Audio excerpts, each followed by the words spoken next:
Hello out there, my name is Peter. I'm the Executive Director for Dscoop, and today I have the pleasure of welcoming you to the very first episode of a new series called The Link. It's a series of conversations that I'll have with different members, and it's all about, or only about collaboration. First guest today is Jon. You all know him. We'll introduce Jon in a second. But first, big thumbs up for everyone here. You're part of history. Again, as I said, this is the first of a series of sessions. And we'll be hosting it live right now, and we'll be publishing the recording later on the platform. So a couple of other notes. So you can mute yourself during the conversation. It'll be about 30 minutes, and then we have time for Q&A. Also, if you have a question, you can raise your hand. There's a little raise hand button at the bottom of the screen. If Jon says something you really like, you can give him the thumbs up or a smiley, or even I think you can customize the reactions, but it's good for us to get some sense of how it's going. We do not recognize gestures. You cannot send heart symbols to Jon and it will, oh, it actually does work. Look at that. It is hearts actually. So, okay. Well, here's something you could definitely do. That's a feature, Brian, you may not have in your house, but you may want to look at that and work on it right now. Okay, so if you have a question, raise your hand, and I'll call on you, and we'd love for you to come on camera and bring your question. But also trust that you're safe to come on camera, right? So this is a safe environment. This is a members-only event. So usually our events are open and for others to come in, but this is all among friends, so we're all sort of in a good environment. I have a little incentive, as Bruce was saying at the beginning, when he came to the Netherlands often in this time frame, we have a children's fest called Sinterklaas. It's not Christmas, but it's Sinterklaas. We celebrate it on December 5th. And there's a little treat that the kids love, and parents as well. And so I have two little bags here. So they're just treats for your kid or for yourself. And what I've decided to do is that the person that will ask the best question, and Jon will be the judge, so it's very subjective. The person that asks the best question, I will send this to you wherever you are. So Bruce, you're in Seattle. If you win it, I'll send it to Seattle. Thomas in Germany, I'll send it to you. David with Linemark in Maryland, I'll send it to you. Rosemary Bryan in Chicago, I'll send it to you. Anyone who asks the best question, you'll get this. So keep that in mind and bring your questions. Also want to point out a couple of things because this is our new platform and it looks a bit different than maybe what you're used to.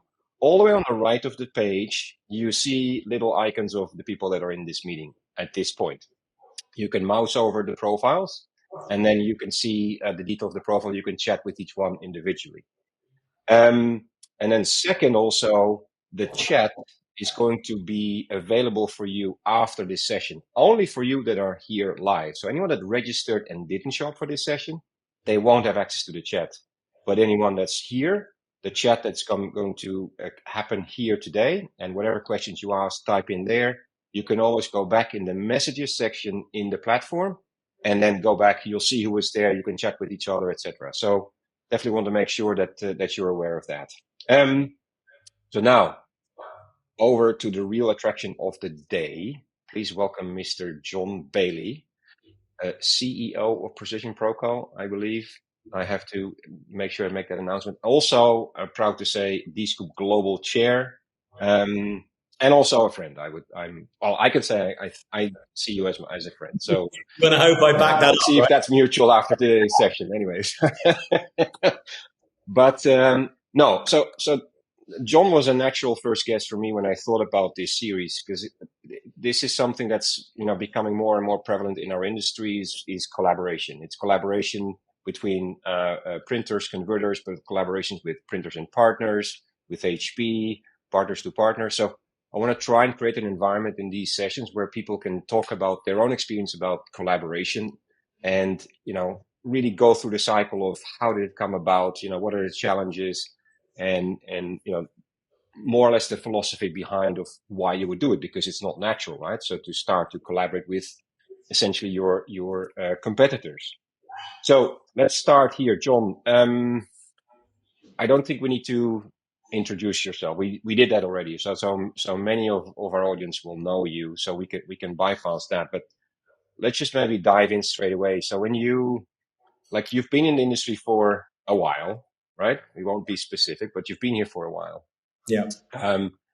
But as long as I've known you, you've always had this natural sense to collaborate with others. So what's the initial motivation for your company when you started to think about collaborating with others?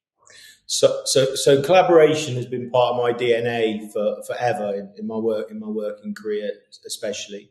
One of my real beliefs is if you focus entirely on what you're doing, then you miss so much opportunity that's outside of your focus.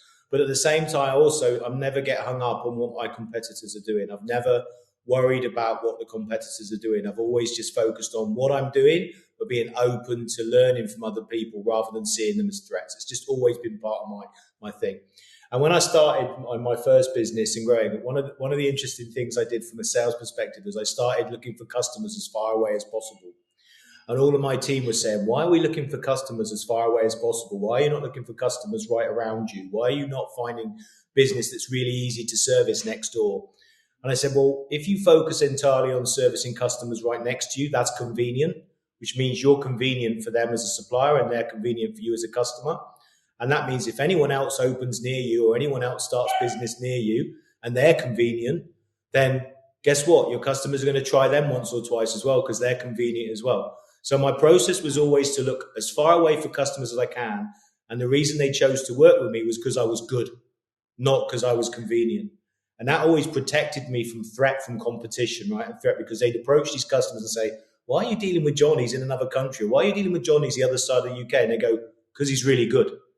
So it doesn't matter what you tell me about being convenient. It's got nothing to do with that. I use him because he's really good, right? And that mentality was always my thing. And what that did is that got me into a point where saying, actually, I'm not scared of the competition at all, right? I'm not scared of the competition. I use them to push me. I use them to learn new things. And actually, I realized that if I can use them to my advantage and use it to actually benefit what I'm doing, I should share more. So I started sharing a lot and giving a lot of my time to the people. And people have always said, why have you spent so much time when you could be selling this, you could be doing that? Why are you spending so much time on other people's businesses? And I truly believe this. I have so much going on in my brain. People that know me know that I'm at 100 mile an hour. My brain is full all the time. And if I leave it full, it will drive me mad, right? So actually, I find it really good to empty that and I share what I do with other people. They then think that's a great idea and learn it. And then I realize that if they're busy doing the stuff I've already done, guess what? My brain is empty again to think of new stuff. And I think it helps you as a person when you're collaborating and sharing actually stay well ahead. The more you share, the further ahead you can get from the competition. That's what I truly believe. And that's really why it started and why I always focused on sharing. That's the main reason. It's a selfish reason, right? It's collaboration from a selfish reason, right? Yeah.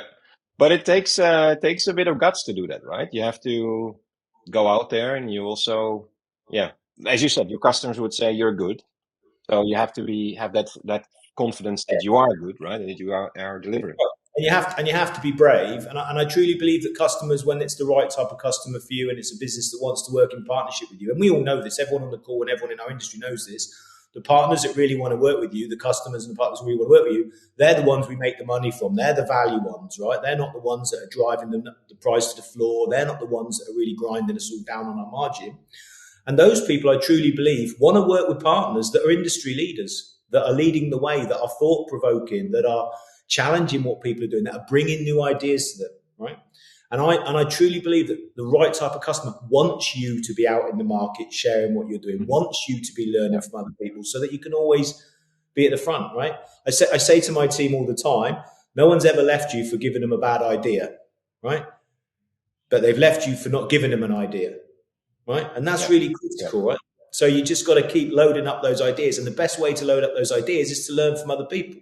And the best way to learn from other people is to share your ideas with other people. That's what I think. Yeah. And then do you sort of, before you share, do you start sharing ideas straight away, or do you have a certain period that you need to get adjusted or used to each other, that you pass that threshold of saying, okay, now I've got a level of trust, now I can start to share ideas? Yeah. And someone's not going to steal from me. I think trust is paramount.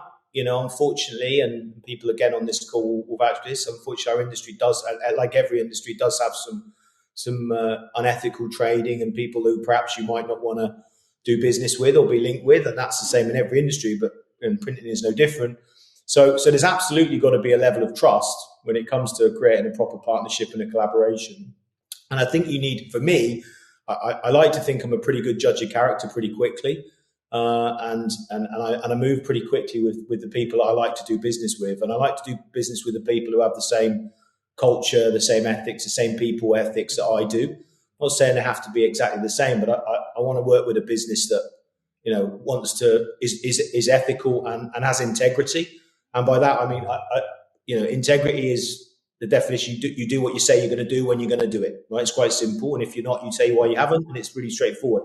And I think a proper partnership and collaboration starts there, right? To have some integrity about what you're trying to do, respect the fact that you're working with another business, and you promote them, right? You create an advocate with that person, and you promote them to others. I think you can tell a lot by partnership very quickly, right? When someone introduces, I'll give on its grounded level, right? This is how I see it. If you introduce me to somebody, right, on your behalf, my job is to make sure I turn up. I represent my business, right? But as importantly, I represent you because you've recommended me.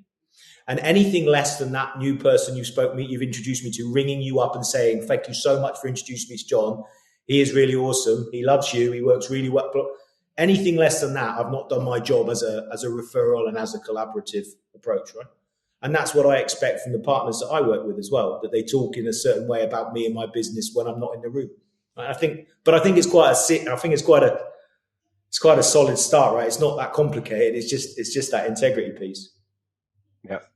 Would you say? Well, maybe the answer is pretty clear. So work and like how you are at work or in running your business is then very similar almost to how you are outside of work. Yeah, well, I spend more time at work than at home, right? You can ask my family in the other room, and they'll vouch for that, right? Whenever you say do an intro, it's always I'm a full-time CEO, I'm a part-time adventurer, and I'm a husband of one and a father of three, and they say I'm part-time as well, right? It's the same thing. So you've got to run the business, in my opinion, exactly the same. Helen on the call will tell you my utopia is that your internal comms and your external comms are exactly the same. Your position on your personal social versus your business social are exactly the same, because actually that's what you do and that's what you are, right? So I think it covers everything. Yeah. And then when you sort of on the business side, right? So let's say you've established the trust, right? And you have the integrity piece where, the company you work with does what they say they do and etc. Are there other criteria you look for in when you sort of check the box with someone that you want to collaborate with? Yeah, I think there's lots of stuff, right? Whenever you're going down a technical piece, it's quite complicated.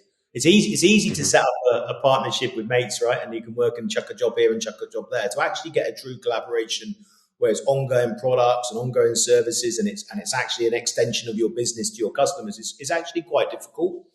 I find it easier through Dscoop because I have a personal connection with everybody that I'm partnering with, because I've actually stood with them in a bar, stood with them at a meeting room, shared a conversation with them. So that speeds things up, makes it easier. But you have to have a certain, it's difficult. So the pricing, open conversations about pricing and knowing full well that the partner's not going to then do something untoward and undercut you or try and make bigger margins. So you have to have a real open book, right? It's a difficult thing for us printers to do, open book and sharing all our costs and stuff, right? Especially historically.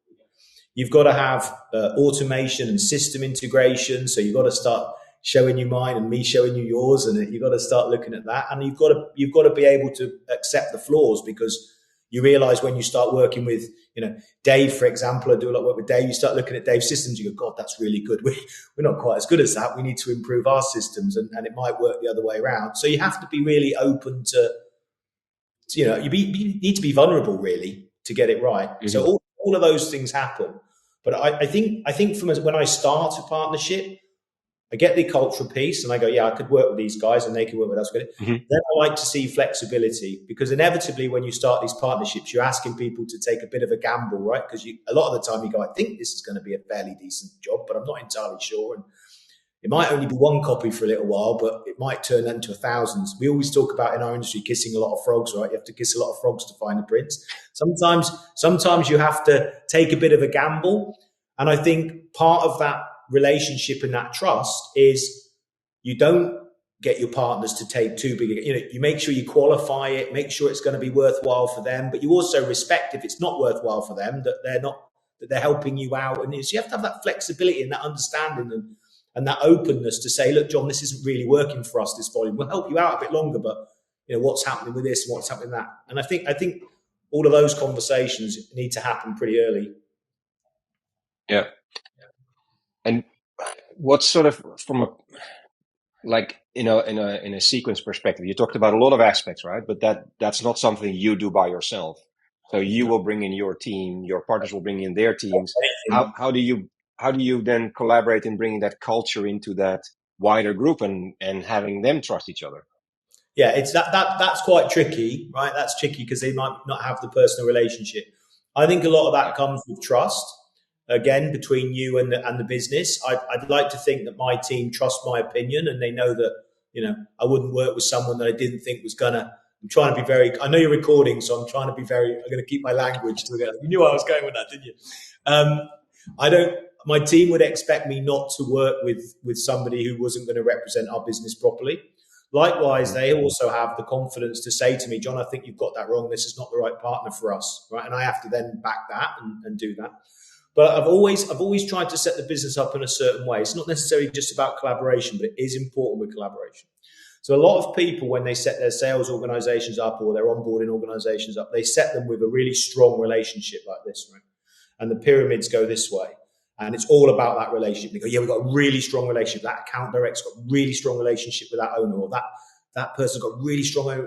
And that's fantastic. It's really powerful. The problem is that's easy to break because there's only one connection. And when that one person leaves or that person gets sacked or that person changes roles, suddenly you've got a problem with the relationship, right? So I've always tried to build it the other way, where the pyramid's out and my relationship with my main person is close, but it's most distant. And actually then I try and connect the partnership at every level. I want the sales guys to have a relationship. I want the studios to have a relationship. I want the production people to have a relationship. I want the dispatch people to have a relationship. I want the onboarding people to have a relationship. And in that way, you create these layers of relationship where it truly becomes a partnership. Because otherwise it's very easy to go, I'm just going to chuck them a job, But when you want to create a proper partnership, you need to create these layers. And then it really works, because you realize that there's relationships throughout the whole businesses, and then you start to really share. It's interesting today. This is a good story. I was actually up in our Sunderland office today, as you know, and I was showing a guy around. He won't mind me saying, Andrew Dalton from Alpha Graphics came to see me, and we were talking about some stuff. And as we're walking around, I'm showing him, Matt Johnson from Sheffield was actually in Sunderland that day. And I said, this is Matt Johnson. He went, you're Matt. I've been talking to you. You've been placing some work. We've been doing this, doing that. And these guys already had a relationship straight away. And so suddenly off they went. I was off the hook. They went and did their thing. But they already had a relationship at a different level because of it. Yep. And I think it showed today with that conversation that it's so important to have the other relationships, not just us. Yeah. So, but it does require you to communicate. I mean, you can be on the tip of the pyramid, but you have to keep all those lines of communication going also across to the other side of the pin. Do you have a structure for that? Do you in a partnership? Do you have like regular reviews that the tips of the pyramids meet, or do you bring the whole team together? Yeah, it depending on the account and how big it is and how much work we're doing. I'll be honest, maybe we probably don't do that enough. We should do it more. We do it more with our customers and our supplier partnerships like that than potentially the relationships we have wider afield. I probably get involved. I probably only bump into it when we do various events and stuff like that. So less formal for the team, but we definitely do more, and we're starting to do more of that. I think it's really important to do it as partnerships become a proper collaboration, especially when they're projects. So when we're working on a specific bigger piece, for example, like one of the things we've got in the UK and the US with someone on this call now, and that's a big old project for us and for them. It's growing. So we're going to need to definitely have more formal arrangements to keep making sure that that's delivering. Yeah. Okay. Yeah. And is that one of the largest, sort of the biggest challenges in that type of collaboration, getting it sort of to that point where everything is clicking, everyone is in sync with each other? Yeah, I don't think it's necessarily the people, Pete. I think it's actually the products. Because actually, how many products Mm-hmm. do you have that are regular and ongoing in each of the different countries? An ongoing Mm-hmm. project's almost easier to set a Yeah. collaboration up, because you can say there's this much volume, it's worth automating, we can integrate. Actually, trying to integrate on ad hoc jobs is quite tricky. Some of the stuff we're looking at with the Dscoop exchange and how that's going to work, that's really tricky to get right, because actually you're saying, I've got an ad hoc job, I need a set price for it, I need Yeah. to know how you're going to get that across and things like that. So that's quite tricky. I think that's actually harder than the bigger projects, to be Yeah. honest. So Yeah. I think that's going to be more about integration, integration of systems, MIS, whether that's in site flow and it's your Fastons or it's your APIs off your Shopify, off your marketplace, whatever. I think that's going to become more and more important, that integration piece, to be honest. Yeah. Yeah. Yeah. And then, sort of depending on the type of collaboration, let's say it's a longer term collaboration. I mean, that whole infrastructure that you need, like we talked about before, the automation and the communication, that's all automated. Yeah. Has that changed sort of the dynamics within your team, or you probably had to bring in other people with other skill sets than you've had before when you do those types of collaborations? Yeah, so we have all those. We're lucky enough for the size we are to have those skill sets in. As people start to collaborate more, they're going to need that type of skill set. But luckily, that sort of technology is becoming easier, right? So it's becoming much more standard to have tools that we can work with collaboratively. It's much easier to glue things together than it used to be. And most of the time, the partners around the table, one or two of them have got that kind of skill set anyway. But it's becoming more important. But it's definitely becoming not necessarily easier, but it's becoming more available. You don't have to build stuff Mm-hmm. yourself, right? You can utilize stuff. And I think this isn't a Dscoop advert, but this sort of group is where collaboration becomes really easy, because you've got same technology. It's a lot easier when you've got same platform, same technology, same workflow, same kind of integration. It becomes a lot easier when there's some consistency, Yeah. Yeah. That probably is also a preference that you would have with companies you would collaborate with, that there is a certain level of compatibility on the technology side, right? It's a lot easier. It's a lot easier if you know the presses. You can do the pre-fight. You can do the file setting. You can do the ganging. You can do all of that kind of stuff your end, and then send ready files in the right way and receive them the right way from other people. It makes life a lot easier when that's all set up, for sure. Yeah, definitely. And also then for feedback, right? Because the feedback piece is important as well. The dispatch, the pick and pack, and all that kind of stuff. Yeah, the whole full circle. You need the information back. Yeah. But I think as those pieces of technology become more available, it's going to be more and more important for people to start collaborating and do more. The reason I think it's a massive thing right now is I don't think, with the speed of technology, the speed of change in the market, the customer demands, the products that are coming out, all this kind of rapid change, it's almost impossible for the regular print company like us to keep up with everything. Right? You don't make enough money to be able to buy everything, for starters. You can't. The margins are tough. You can't just be buying every piece of new thing under the sun and being expected to make it work. So why suddenly change your commercial business and go into packaging? But at the same time, we want to offer packaging. We should be collaborating with a company that's already got that packaging technology, in my opinion, because you can't be a master of everything all the time, and it's so diverse now. And I think that's why we collaborate. That's one of the main reasons why collaboration is critical, and people to understand the importance of that collaboration right now. So you can offer your customer everything they want, when they want it, without that huge capex every time, or that huge risk every time, or without that gamble every time. Because there's people out there with the capacity and to test it. And then obviously the second one is that the world's becoming smaller, right? And people want consistency across all the different countries. People want to be able to dispatch. They want to be able to design a canvas in Singapore this afternoon and have it printed in the UK and London by a customer tomorrow, right? They want to be able to design a piece of wrapping paper or a greeting card in the UK and get it shipped to Canada tomorrow. this creative economy, this whole instant creative world, is becoming more and more important. And if we're not in a position that we can offer that person the ability to output anywhere in the world instantly in a volume of one or a volume of a million, I think we're missing the trick. And I think it's the one time and the possibility that if we all collaborate properly and we all start understanding the importance of it, just think of the opportunity we as an organization who collaborate already could open up with the billions of people in the world rather than the hundreds of thousands of customers in our own country. Right? It's a really great time to be getting into that, I think. Yeah. We, as you know, we have an intern that's doing some research into what's important for our members, right? What are the success factors in their business? And so far from the surveys, by far the number one thing that stands out is the combination of personalization / on demand. So doing these, as you just rightfully said, right? So being able to fulfill anything at any time, almost in any quantities. Yeah. And so imagine if I'm doing book of one, and I'm doing, what we're doing at peak now, and we can talk some numbers in a bit, but peak is for us, it's going crazy. How if someone says to me, I want that one book, John, but I want it printed out in the US, right? Can you help me out? No. And that's not what they want to hear, right? I need you better go, yeah. Sure, no problem. Yeah. But if I read someone and say, I've got one book, they're going to go, oh, don't give me one book. I really don't want one book. That's a real pain in the ass. However, if I've got an integration API that's into their standard products and I can say, I can do you that one book, but it's going to be this size and this shape. Yep, no problem, send.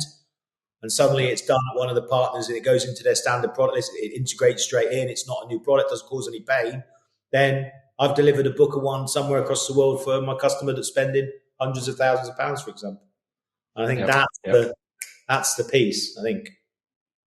Yeah, could still be a bad idea, but you gave him an idea at least, so you could think about. Yeah. And then when you think about I'm just planting the seed. I've got a book of one. Yeah. I know. Yeah. But like we started talking about sort of the mindset, right? And your approach almost or your personal approach on it. When you think about, as you said now, where we are now today with this infrastructure and all this technology that's around and makes it possible to do these things, would it work without that mindset that you have? The infrastructure is there, the technology is there, but would it work? No, I don't think it would. Yeah. I don't think it would. And I've come across it. And I've come across it even within the Dscoop, community, which are really positive, really forward-thinking print companies, the majority, right? Even that sometimes is quite hard. People go, oh, no, I really don't. It's a bit difficult, a bit hard to do. I think this sort of stuff is what I call easy to do, easy not to do, right? It's one of those things that sometimes the path of least resistance is to go, do you know what? I'm not sure there's going to be much coming from that, so I won't bother.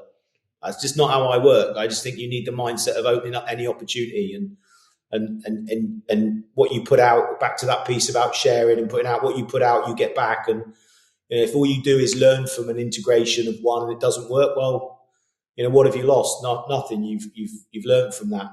So I think this whole easy to do, easy not to do thing is pretty critical. But when you're busy, it's easy to prioritize not doing it, right? I get that, but I think it's going to become more important. And then what do you do? Leave it too late, and then it suddenly becomes, you regret it. Yeah. And then also when you talk about collaborations, like you mentioned, ordering from Singapore and everything else, and you're working with companies in the US and other countries, cultural integration, right? So cultural collaboration. Is that something you pay special attention to, or is it something that just comes natural?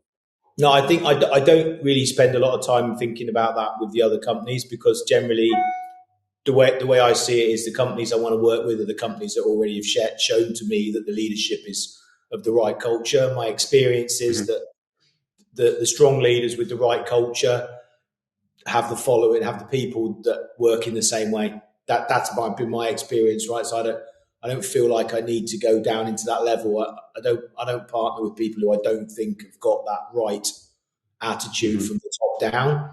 And if you get the attitude, well, I believe that you have the attitude from the top down. It's driven. If it's driven properly from that level, then that's how you create the right business. So I don't actually spend a lot of time team wise on that.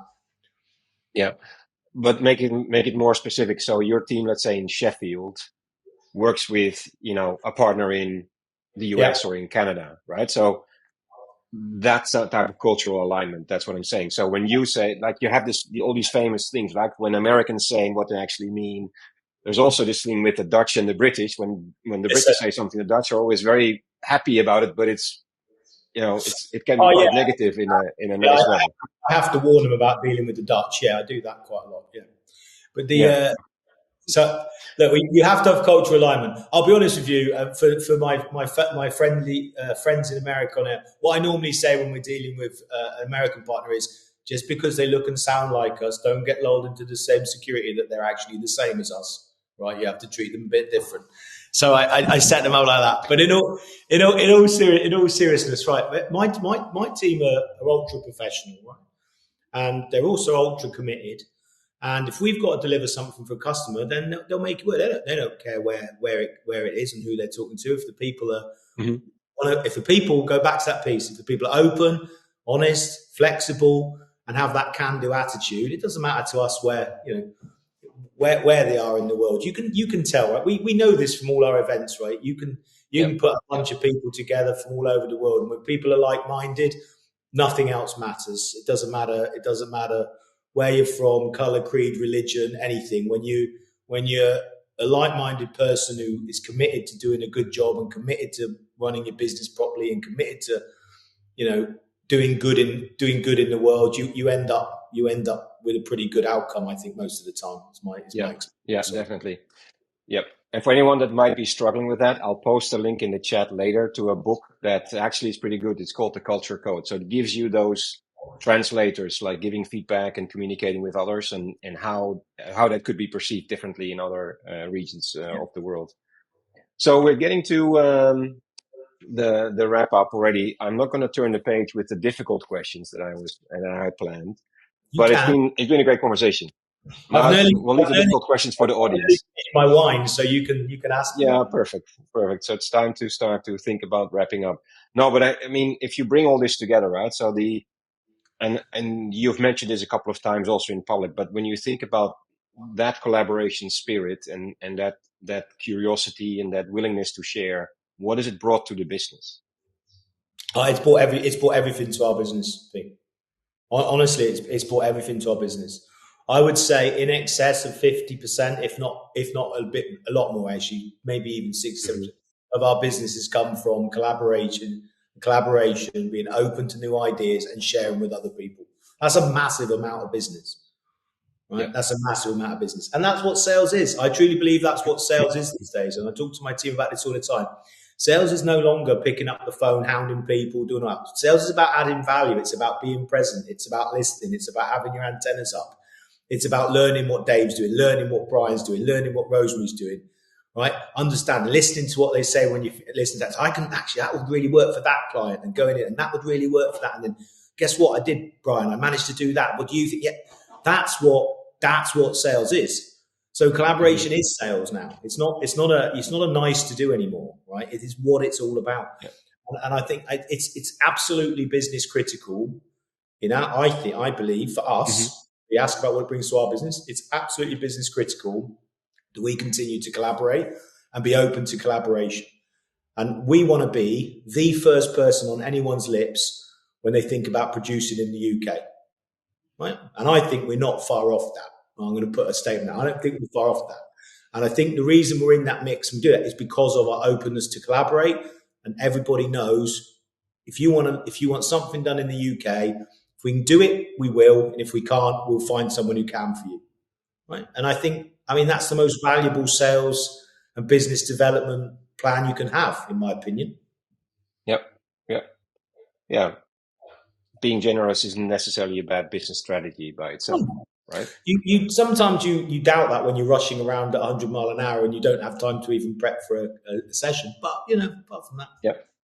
Yeah. But then again, you've got the confidence that you can wing it, so that's perfectly fine. Yeah. Have you had instances? I think you referenced one or two maybe earlier, but where it's really not come to life, or you really you felt, okay, this is not going to work. We have to sort of end it. Yeah, I've had lots of those, right? I've had lots of those, and that's not for anyone's fault, right? It's not through the other person's fault. helpful. Yep. Sometimes it just doesn't work, and sometimes the projects aren't what they're meant to be, and sometimes they're not right for certain people. You have lots of false starts because it's really difficult to get a project from the US to UK or the UK to Asia. Or I was talking with Denver. We're trying to get a project going for a client. We've got them running in Dubai. We've got it in US. We were trying to get it in India with Denver, and it just didn't click. The customer in Denver didn't quite work. It was no one's fault. It was just the product wasn't quite right. So then you reset and you try again, but you just got to keep trying. So there's lots that don't work, but for all the ones that don't work, the one that does is the one that makes the difference, right? Yeah. Indeed. Okay. We're gonna go in a couple of minutes. We're gonna go into the live Q&A. So anyone get ready for thinking about your questions. Just as a reminder, I had this little Dutch treat that for the one that asks the best question, for John to decide, I'll ship this to you wherever you are. Okay, so keep that in mind. Two more things then, John. So you already said it, right? So collaboration is an integral part of your company. Would it grow even further in the future, or is it already at the level that you say, this is probably the right mix for what we're doing? No, I think it continues to grow. I don't think we're doing the partnership thing, the collaboration into other countries well enough yet. I think we do a good job with certain people we work with. I don't think we've got our integration from our e-commerce and our online offering really integrated into the other regions yet. That's definitely one that needs to get stronger and bigger. I think perhaps coming in is good. What we're now looking at, we realise actually that we don't have an automated. For example, we're working with a lot of companies that want to do delivery and dispatch, not necessarily printers, but printed items in the UK. But tax and dollar to pound conversions and all that on the fly is something we need to work a bit better at. So pricing on the fly in multi-currencies is something that would really help, I think, improve the process a lot for us. Quite manual at the moment. So there's definitely more work to do there. And I go back to what I said before. I just think the world is becoming so much smaller. If you can't receive a canvas from Asia and have it printed in London through Shopify the next day in local currency, produced and on fly, I think we're going to be missing a huge opportunity. So we definitely need to get even more spread on that. So we're into the Shopify and the Etsy, but I think we're going to need to ramp up our marketplace API integration a lot more as well. And would you see that what you mentioned before, like pricing and multi-currency, is that one of your bigger challenges coming up, or is technology wise? It is a big challenge because it's dynamic, right? So exchange rates change all the time, and this and the other, and there's different taxing, and then is it going through different regions and all that kind of stuff is quite complex. I actually was with a client yesterday, a new client yesterday, and they were showing me their system, and they've really managed to nail it, nail that. So back to the collaboration piece, I'm going to hope to borrow that technology that already exists from them, why recreate it, and partner with them on being able to do that piece. And actually, it was really interesting because it was it would be seen to be someone wanting to take some of our market share, but actually we're going to collaborate and work together on it and grow both markets. So good example. Yeah, clever. Cool. And then last one, right? So any other leaders out there that are considering like the similar path that you chose, if you look back at what you've achieved to now and where you are today, and you're not even halfway probably knowing you, what would be a single piece of advice you would say to someone that's considering, should I do it? Should I not do it? What would you tell him? I would say you just have to be brave and don't listen to the critics who say, why are you sharing what we're doing? I've always had a lot of people going, why are you telling people that? Why are you spending time helping that person? Why are you doing it? Why are you not knocking doors down for us? And it's just a much bigger, much more complex, in my opinion, a much bigger, more complex sales approach, right, to the world. And it takes longer to build, and it takes longer to build that network. and to build that trust. But once you get to that point, then it is like being in the Matrix. That's how I see it. It's like being in the Matrix and suddenly you see that you're plugged in and you can pull anyone. And I truly believe in my organization, there is not an hour that goes by when someone doesn't say to me, where would I get that done? How can I do that? Who can I speak to about that? And they just, how do you know all these people? How do you know where to go with this? How do you know what to have? And it's just so valuable, not just from a sales and a customer perspective and attracting new business, but just from running your own organization, just to know where to go for everything. And that's only through collaborating with the network. It's only through the people on this call and the other people within the organization and the partners and spending time with the HPs of the world and the paper people of the world. I don't treat suppliers as not as partners. I don't treat them like anything different to my customers. And creating that ecosystem of network is really critical. But you've got to be brave, because there's a lot of people that say, why are you spending time doing that? That's not business critical. Is that really important in the day? Well, I think being out with the network, competitors and customers is more important than sitting in front of emails. That's my opinion. So, I think that takes some discipline. I think that takes some, you have to take a bit of a leap of faith on that, especially when other people in the business are saying you should be doing it. Rosemary's a perfect example of this. Right, I'm pulling you out, Rosemary. Rosemary's a perfect example. Rosemary's like the best networker in the world ever, and it's like people say, "Well, why were you not doing this, Rosemary? Why are you not at your desk?" Rosemary used to throw that machine out of the way and get out there and do more of it, and she knows that. That's why I said it. Yeah. You also you probably need to be patient as well sometimes, right? And have a lot of okay, let me explain again and again and again and again sometimes. Do you get fed up with that sometimes or no? Well, I get fed up with a lot, Pete, as you know. As you know, I get frustrated easy, and I'm very impatient. But yeah, you have to keep doing it. I talk about it like it's like your kids cleaning their teeth, right? You tell your kids every day for 20 years they have to keep cleaning their teeth. They know they've got to clean their teeth, but you have to remind them to do it. And then one day suddenly they do it themselves, and hallelujah, you've cracked it. I think a lot of businesses like that. And I think you have to be really focused on what you're trying to do and stalwart. And I am, right. I don't veer off that path. So, but it's frustrating. It can be frustrating. Cool. Okay.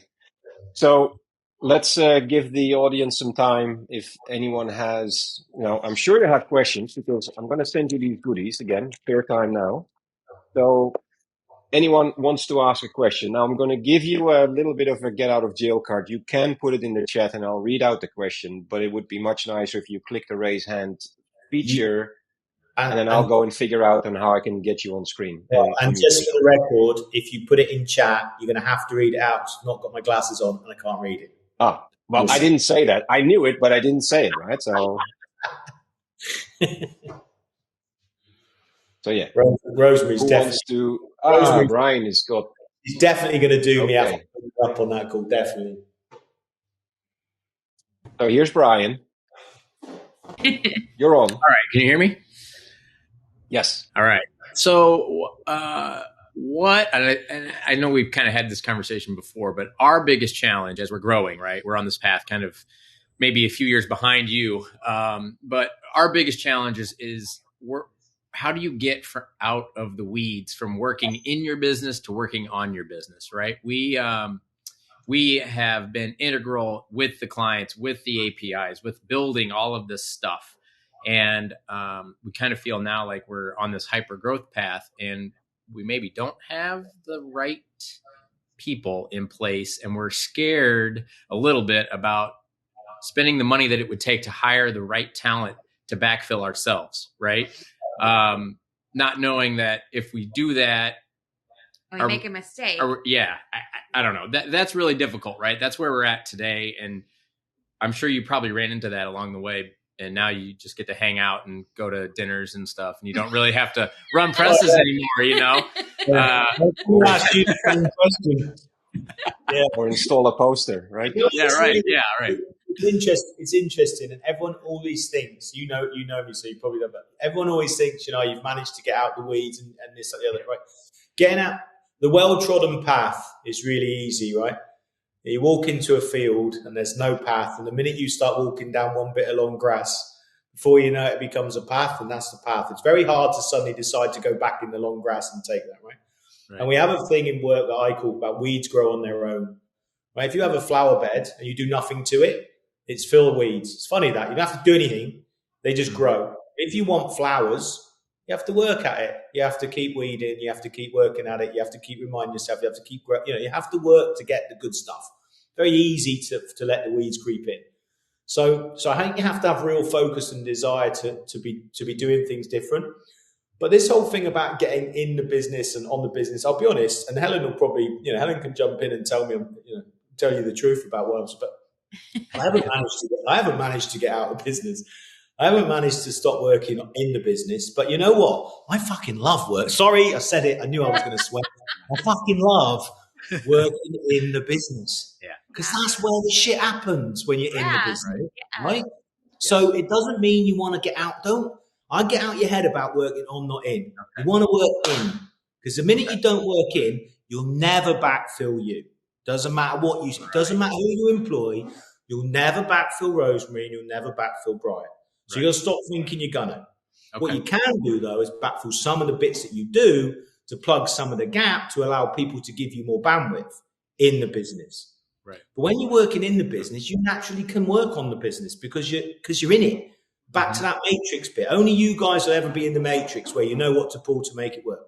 But you've just got to be disciplined in doing the other stuff as well. And you've got to run faster and work harder and be more dedicated and more committed to doing the other stuff, right? And make sure that people are doing the bits, the day-to-day bits that you need them to do. But I've never managed to get out, and Helen will vouch for it. I've never managed to get out of managing all the things I always managed. I just have amazing people like Helen and the team who take responsibility for that and deliver it. And over the years, more and more, I don't have to. I don't really question it. I don't need to question because I know it's being done. But I still know everything that's happening in marketing. And Helen will vouch. I know everything that's happening in Helen, everything that's happening in production, and everything that's happening with customers, and everything that's happening. I don't work on it. I still work in it. But I give myself enough focus and time and discipline to make sure I'm doing the other stuff as well. And I take the pressure off yourself of thinking you're not working on it. Right? Good answer. Thank you. Thank you. Mm-hmm. Yeah. Feeling better, Brian? Perfect. Thank you. So we have another question. Let me spotlight Darren. Oh, Darren's not allowed to ask a question.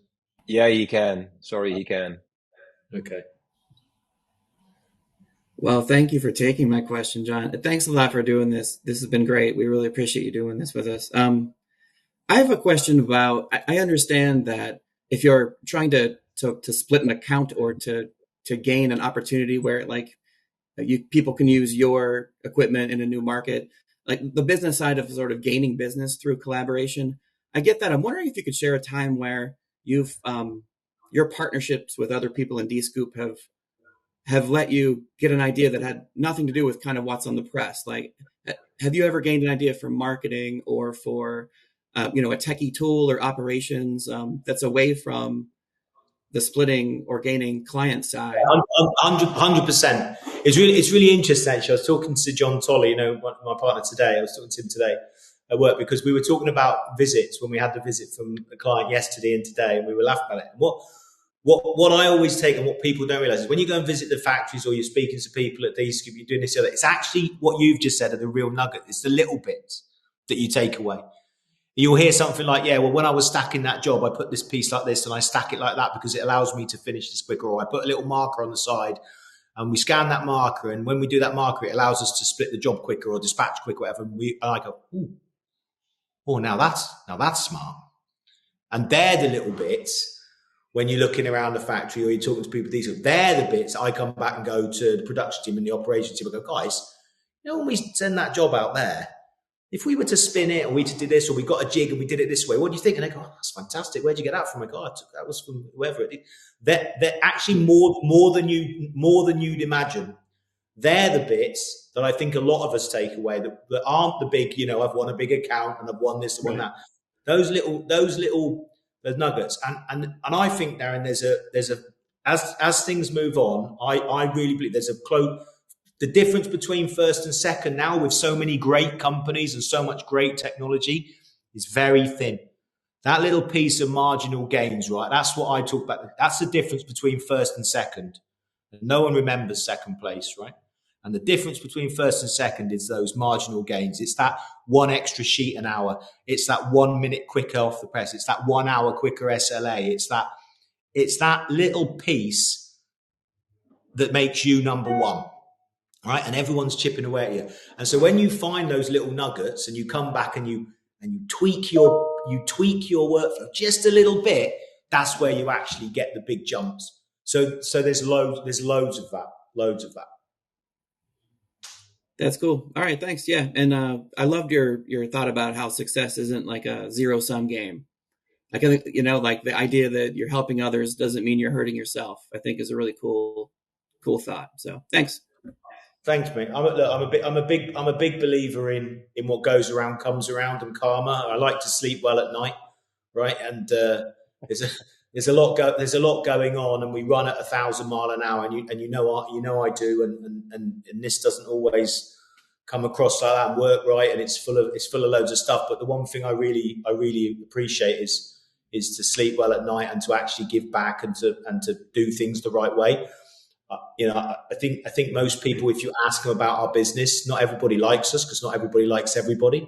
But I don't hear many people who don't agree with how we do business, and I think that's really important. I don't mind not being liked, but I don't think many people, I think most people respect how we do things around here, and that's really important for me. So, and I definitely believe in karma, and I definitely believe that what goes around comes around. So.